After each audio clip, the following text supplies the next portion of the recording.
Now that our character is finished, we're going to prepare the document to save so that we can put it into Scratch.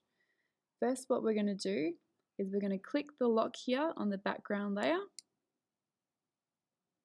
Now we're going to click on this layer and then click delete. This will give it a transparent background, which is what we want. Go up to File, Save As, and the first way we're going to save it is as a Photoshop document. So if we want to work on it later on, we can, and it has all of our layers.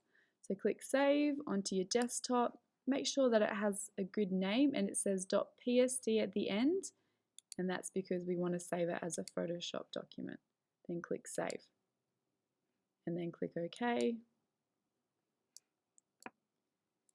Now go to File, Export, Export As,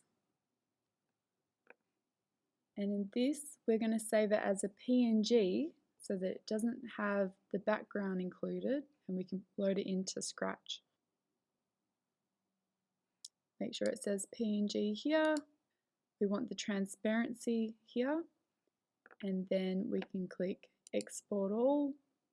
Make sure that the name is correct and it says .png at the end, and then click Export. And now you'll have your two file types. You've got your PSD here and your PNG there.